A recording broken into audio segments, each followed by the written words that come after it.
The maps and realms of DBD, along with the palettes and windows that spawn in them, are often the focal point of balanced discussions, and it's for a very good reason.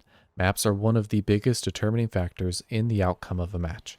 Naturally, maps are often talked about in terms of their overall strength, like which palettes are the strongest, which maze tiles are the best, which main buildings are too strong. These are generally speaking the leading topics when bringing up anything regarding map balancing, and occasionally some other map features are sprinkled into those discussions. And it's safe to say it's pretty much common knowledge amongst most Survivor players on which tiles are the best to run to and what areas of maps are generally going to be the strongest. And while there's also discussions around which maps are the weakest, I want to highlight a particular palette on a map that is loaded with strong palettes. A map that spawns quite frequently, but with a palette that I've deemed the Cursed Palette. The Cursed Palette I'm referring to spawns on Midwich, and specifically in the corner hall underneath the library.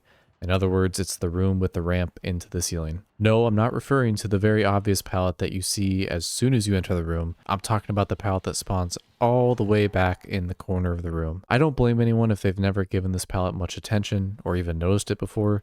That's partially why I call it cursed. After playing this map a million times over now because it spawns way too damn frequently, I've noticed and slowly realized that this palette is the biggest outlier of all the palettes on the map, and it's for a few reasons.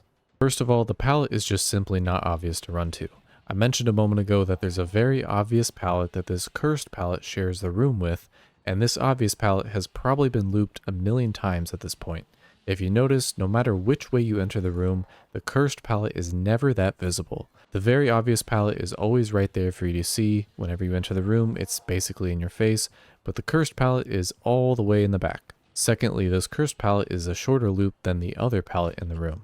Simply put, even if you see this cursed palette, why even go loop it when the other palette has a longer and thus stronger loop? And last but certainly not least, the palette zones you for the killer. What I mean by this is you pretty much have to go out of your way to use this palette in the first place, which gives the killer a free zone instead of the killer doing the zoning. The palette is located in the corner of the room, which also is the corner of the map. This leaves nowhere for a survivor to run if this loop is not played perfectly. There are two lockers right by the loop that may be of use, but that's about it. Now to play this palette perfectly, you essentially have to loop it by running towards the entrances of the room. If you don't do this, you are almost guaranteed to be hit by the killer.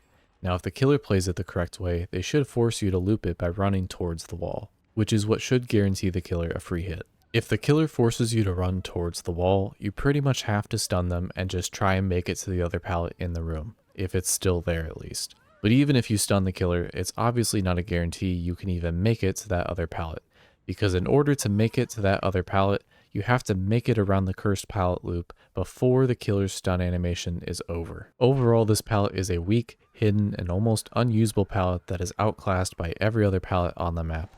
To run to this pallet is like a death wish, as you should be running to any other pallet that this map spawns.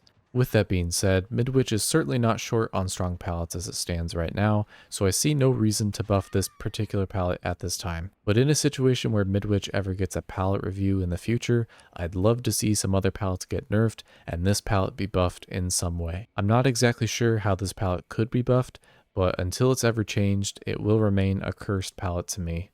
This pallet is destined to never be used really, but whether it's a design flaw or a feature is basically for you to decide. I suppose if you're looking to challenge yourself, you can try using this palette, but don't say I didn't warn you.